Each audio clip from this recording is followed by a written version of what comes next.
You believe you are thinking on your own. It feels so obvious that even hearing someone say otherwise makes you protest. What do you mean? I'm thinking. This is my thought.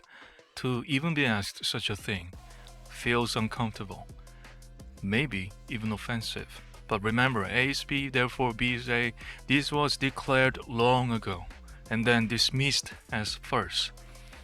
Yet, I think, therefore I am sounds simple enough, almost airtight. What is the I? What is it that I am really doing? And what does it mean to be? A, B, C, D, E, F, G. There are far more letters, far more layers to be spelled out. Bread is delicious, therefore everything delicious is bread. That's what it means. So if coffee is bitter, does that mean everything bitter is coffee? Life is bitter, but it's not all Starbucks' fault. Let's set aside the complication for a moment. But what if what we call thinking is nothing more than the trajectory of habit? A path laid down by school, rules permitted by society, and a language handed to you before you were even born. If so, then what we name free thought may not be freedom at all, but merely the sensation of freedom. Like Matrix. In the scene, this woman can foresee everything. He knows the destination, the destiny of every being, because it's a program. And Neo confronts her, and starts just having a conversation like, "Why am I here? What am I doing here? If I cannot change anything?" And she says, "You are here because you, not to change, but to understand. So cope with it." But we are not here to talk about the free will and this old, boring stuff. We are here to talk about intelligence. What is intelligence and how do we categorize them and how did it develop? Am I a monkey or a dog? Am I a amoeba? Why am I different? And even if someone who born as high-level intellectual, why is she or him or whatsoever act so dumb? Then it outlined four stages. Darwinian creatures are like amoebas, surviving by instinct and trial and error through evolution. And Skinnerian creatures are like dogs, learning through reward and punishment. They follow rules but never ask why. So your mood swing depending on how many likes you get today.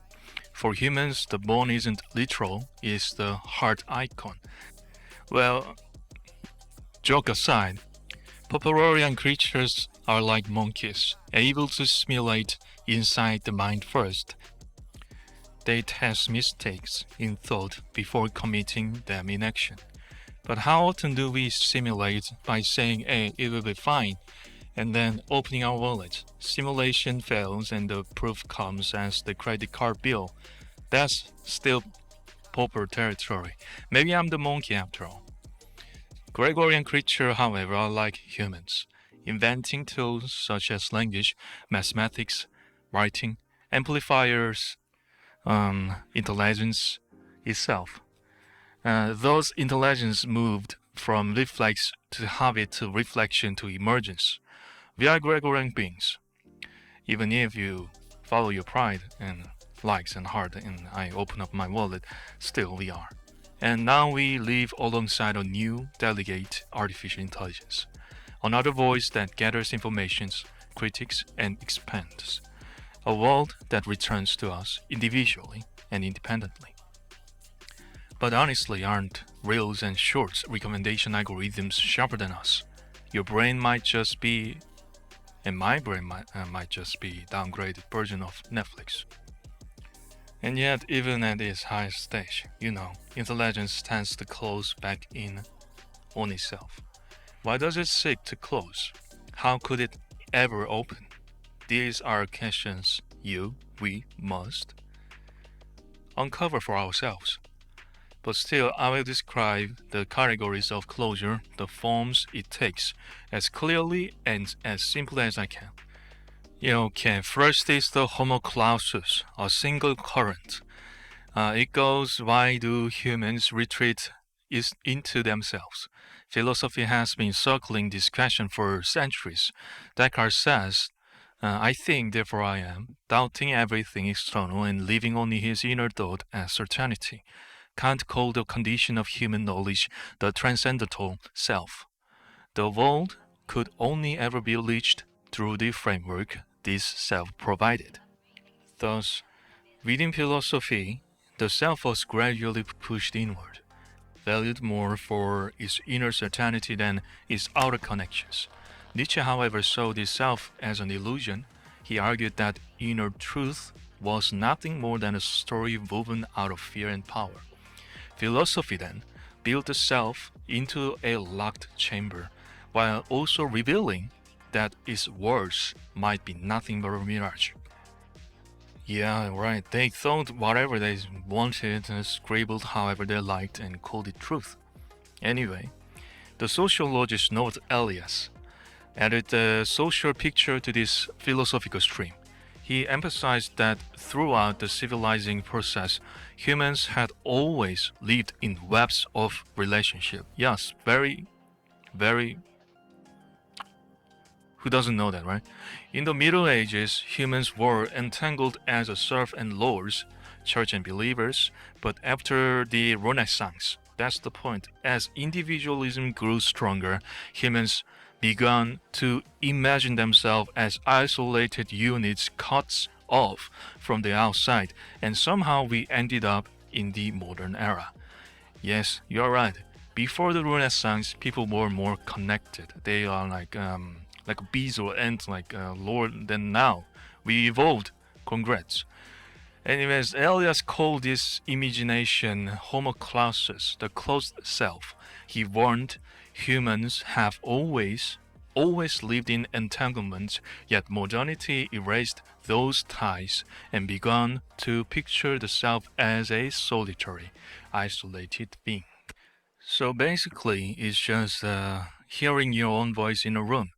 In today's terms, it's like fighting alone in a YouTube comment section, or you're posting some TikTok video and then, you know, listening to your inner voice, you shouldn't post it, or I'm gonna delete it, that kind of thing. In other words, the closure of the self is not a natural truth, but a historical product. We can see it on that way. One of the many currents. Think of one-eyed monkeys stumbling into the land of two-eyed monkeys suddenly leveled, disabled. If someone with no concept of isolated existence were dropped into modern society, can you imagine how absurd it would look to that person? Psychology digs into this phenomenon within the individual. Freud explained, yeah, him, the old one, that the self deploys defense mechanism, repression, avoidance to shield itself from anxiety, but stopping there is too old fashioned, too simple. So I brought some modern psychological perspectives.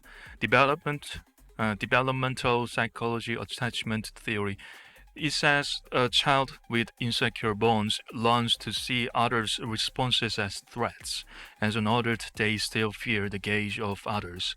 Fleeing inward, closure begins in fractured early relationships.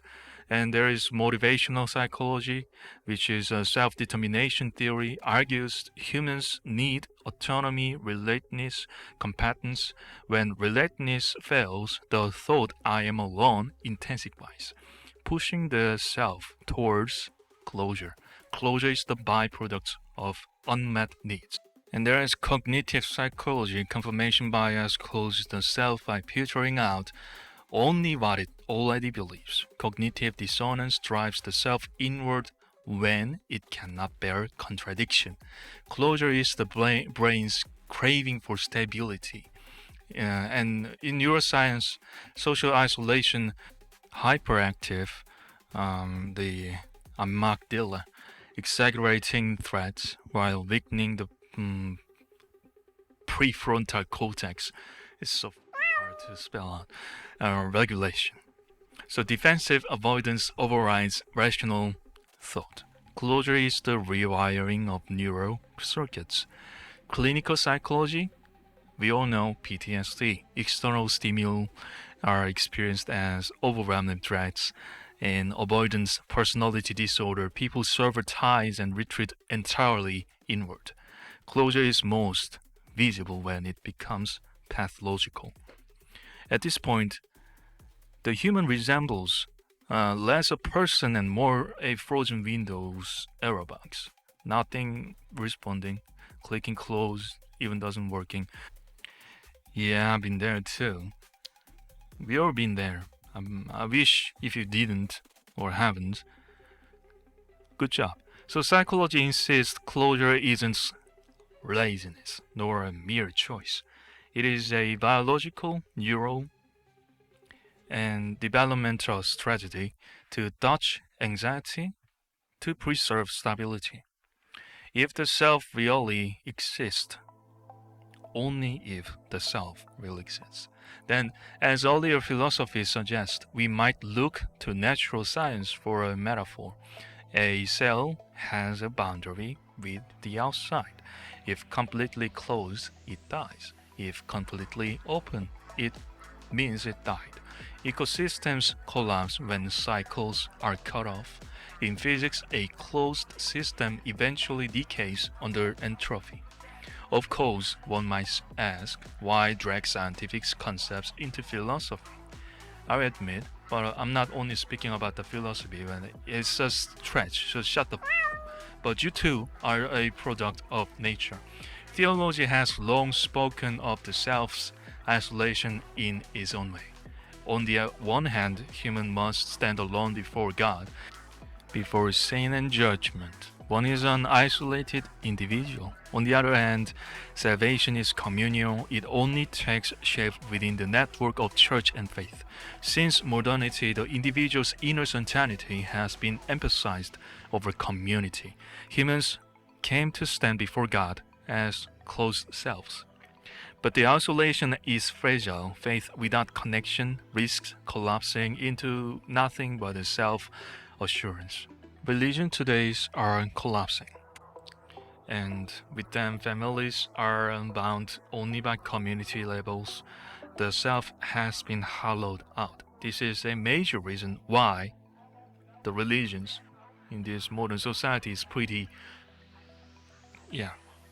The point is this. Philosophy drove the self inward. Sociology revealed its isolation as a historical construct.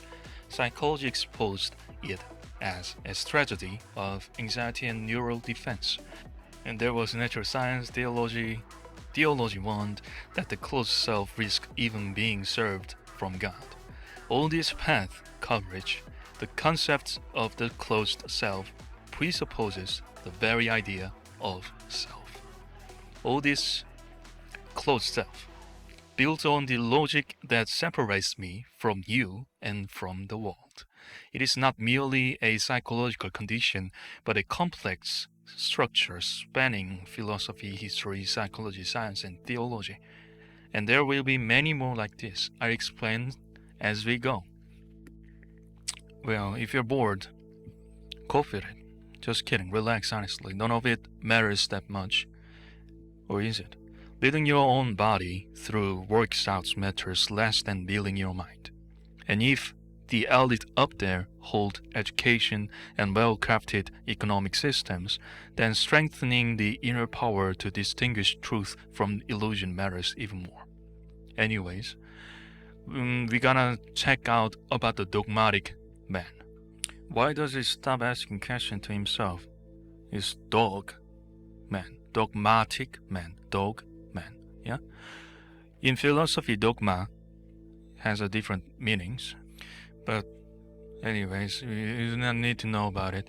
In Plato, in an allegory of the cave, as picture depicted the dogmatic man as one who mistakes shadows of from truth.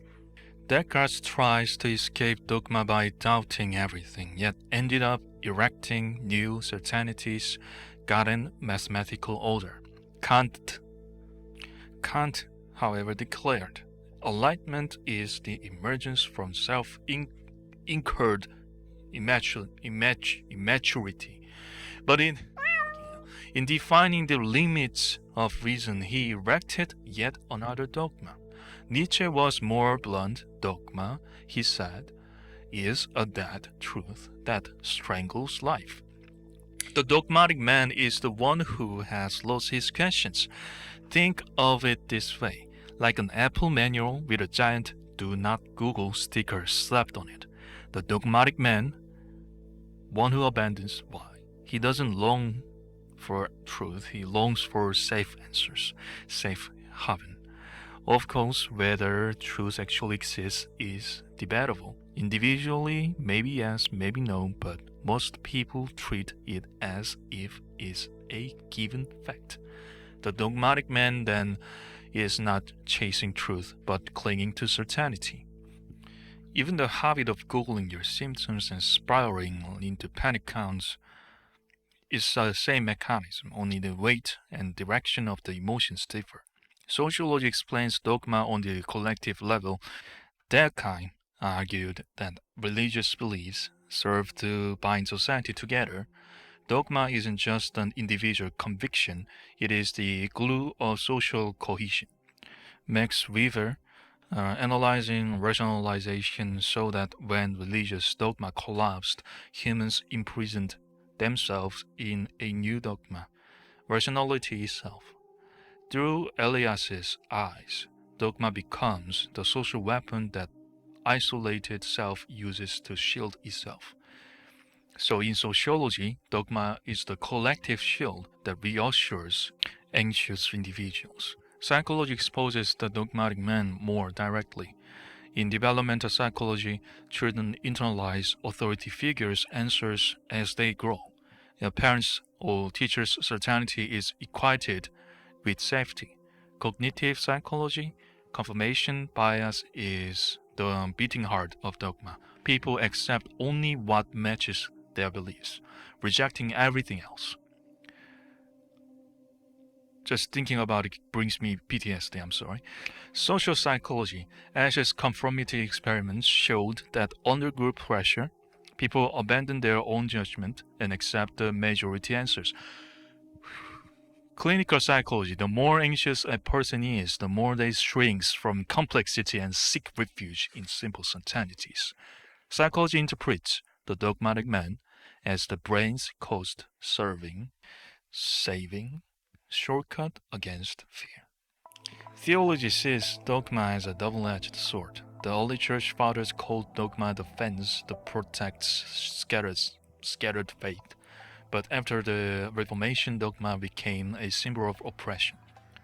God turned into a taxidermated deity, trapped in doctrine rather than living experience. The dogmatic man does not question God. For him, God is not the subject of questions, but a finished answer. So philosophy criticizes the dogmatic man as one who abandons questioning. Sociology explains him as the social mechanism of cohesion. Psychology exposes him as a cognitive shortcut against anxiety. Theology warns that dogma is both the fence and faith, coffin of God. All past coverage, the dogmatic man is not merely a servant person. He is the one who, under the weight of fear and confusion, arms himself with certainty as a shield and abandons questions for the comfort of ready-made answers. And in that moment, intelligence halts. True thought no longer opens outward but loops like an echo chamber, repeating the same answers endlessly. And if you know the weak point, you can thrash your weapon in it, because it is, in a way, just an expanded form of the closed self. The third one is the last man, the one who seeks comfort without risk. Nietzsche called the last man der letzte Mensch, humanity's strangest and most pitiful future. He wrote, "The last man blinks and says, 'We have found happiness.'" So what is wrong with saying that, right? But that happiness is peace, without struggle, comfort without challenges. So it is the appearance of being alive while already dead, a moving corpse, like a zombie. So if zombie says, "We found happiness," doesn't maybe to zombie it is, but So, in philosophical lens, Aristotle saw humans as animals of inquiry, striving for excellence. But the modern man Nietzsche observed had abandoned inquiry and cast excellence aside. Descartes' certainty of reason, Kant's limits of reason, all became the last man's safe fences. Nietzsche said they chose fences instead of transcendence, reason as refuge rather than strength. Yeah, we don't need to be excellent, we don't need to be transcendent, but unless we should know things correctly, isn't it? Sociological lens, Durkheim spoke of anomie, the collapse of norms, not gnomes. The last man doesn't even need norms. He makes comfort his only norm. Weber warned of the iron cage of rationalization. The last man finds his comfort in that cage. Modern consumer society that only decorates the cage more beautifully. The safe job, the safe insurance, the safe relationship packaged as zero risk. The last man locks himself inside. In psychological lenses, behavioral economics shows humans fear loss more than they desire gain, thus they abandon risk. That's perhaps why we cannot get rich. Developmental psychology shows a generation raised in overprotection never learns to challenge. Social psychology shows groups labeled challenge as problematic behavior. Clinical psychology shows the more anxious people are, the more they cling to safety. The psychology of the last man is simple. Reduce risk, avoid discomfort. Comfort is the highest good. So John B says, whatsoever, is it really a comfort? Do you think he's comfort? He's comfortable like that? Eating brains. Theological lenses. Early Christianity was an adventure. Faith meant to a confession that risked death.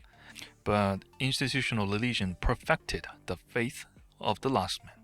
Belief without danger, worship without doubt. God ceased to be a living God and became insurance for safety.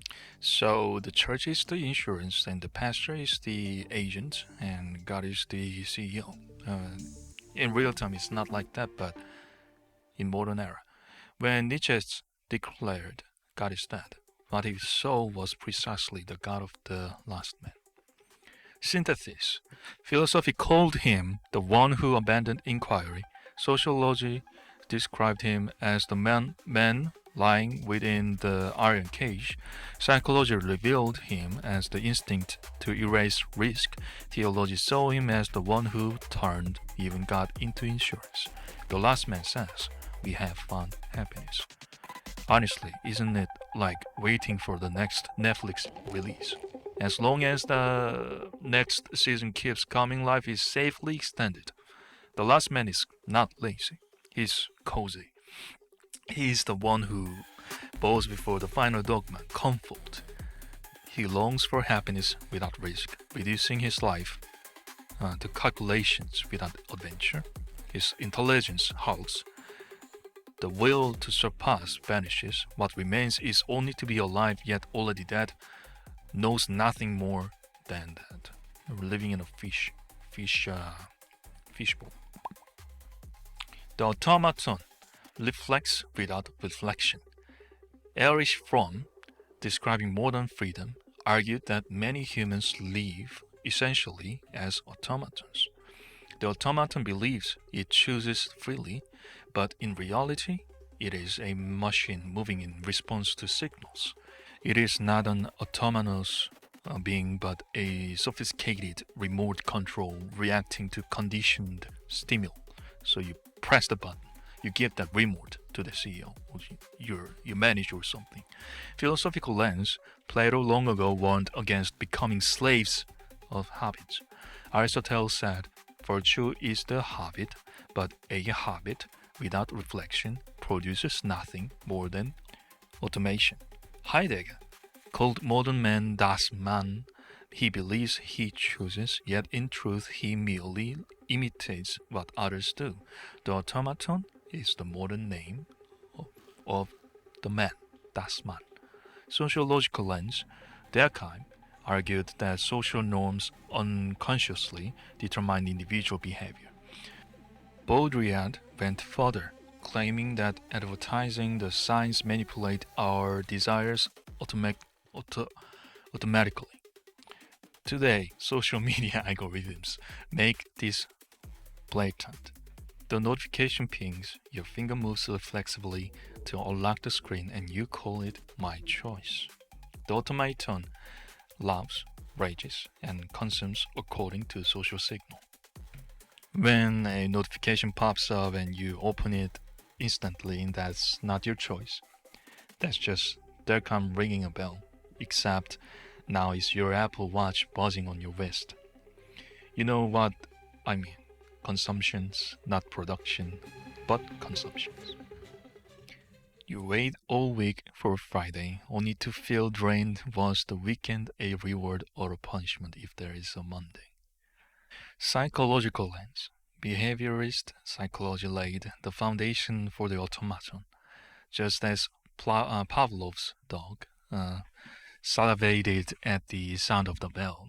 Humans also respond automatically to certain stimuli. Skinner showed that human behaviors can be engineered through reward and punishment. Cognitive psychology says it more precisely. Most decisions are made by system. Fast automatic thinking. System 1 is not reflection, it is reaction. The automaton is the one ruled by system 1.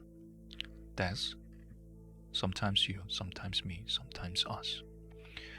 Neuroscientific lens. Neuroscience shakes the illusion of freedom. Libet's experiments showed that the brain's readiness potential appears before conscious decision making. I don't know what that means, but it means the moment you feel I choose, but brain has already decided. The automaton is rebuilt in this gap. Freedom is sensation, choice may be post-rationalization. In theological lens, Scripture says man was created in the image of God, yet also calls him a slave to sin. Humans who cling uncritically to law and custom are alive, yet spiritually little more than machines. Jesus said, though singing they do not perceive, though hearing they do not understand, the automaton is precisely this warning. It hears and reacts, but it does not grasp. Synthesis. Philosophy calls the automaton the shadow of Das Man. Psychology likens him to a dog conditioned by stimuli. Sociology sees him as the being who reacts to norms and algorithms. Neuroscience reveals him as an illusion of freedom. Theology warns him as one who listens and reacts but never understands. The automaton is not merely the powerless. He believes, I choose. Yet in reality, he only repeats conditioned reflexes. Here, intelligence loses reflection and shrinks to reaction speed. His life is no different from the machine activated by the push of a button. Another zombie, like, if I make a noise and it runs off, huh? So the 4 types we looked at earlier, Homo clausus, the dogmatic man, the last human, the automaton, show closure at the level of the individual. But modernity has erected a structure far larger. Even if the individual does not close himself off, society and its systems close him. Baudrillard, the simulacrum human, Jean Baudrillard, it's really hard to pronounce, called modern society a desert of signs. We experience image and symbols more vividly than reality itself. The surgically perfected face, the happiness in advertisements, romance scripted like a TV drama, this simulacrum human lives trapped in signs, losing the real while believing the fake to be more real. Closure is no longer the room, but the bubble of signs. People trapped by simulacra instead of reality. On Instagram, the taste of the coffee doesn't matter. It's the prettiness of the form that counts. Markers The one-dimensional human, Herbert Marcus called the industrial man one-dimensional. Critical thought disappears, and only the language and values given by the system are internalized. Military-style order, corporate KPIs, society's compulsory success. The one-dimensional human cannot imagine another dimension. Closure is the removal of critical capacity. Heidegger, the technological human, Martin Heidegger, the technology is not just a tool but a way the world is revealed. Modern humans, through technology, see everything as resource efficiency and performance. People, time, even nature are reduced to usable assets. The technological human worships success like a god, therefore mistakes man for a king. Closure is the reduction of being to calculation. Jose Ortega y Gasset called the modern condition the revolt of the masses, the mass human. The mass human abandons judgment, dissolving into the safety of the majority, trends on social media, collective rage, the cohesion of fashion within the crowd. He loses himself. Closure is the self dissolving into the collective. Synthesis. Baudrillard saw closure as the prison of science. Marcus saw closure as the loss of critic. Heidegger saw closure as the reduction of being to calculation. Ortega saw closure as the dissolution into the crowd. They use different languages but reach the same conclusion. Modern humans do not simply close themselves. The whole of modernity manufactures closure. The individual is absorbed into science, system, technology, and masses. Closure is no longer a choice, but an environment. The question changes.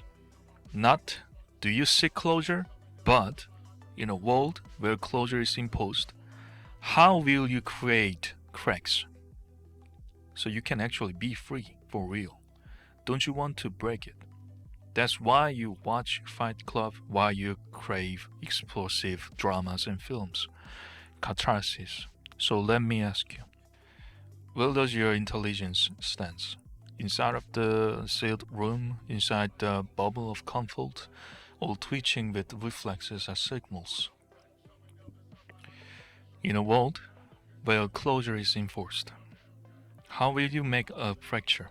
Maybe it starts by turning off YouTube's autoplay next video or reels whatsoever buttons, or maybe leaving it on as it better, who knows.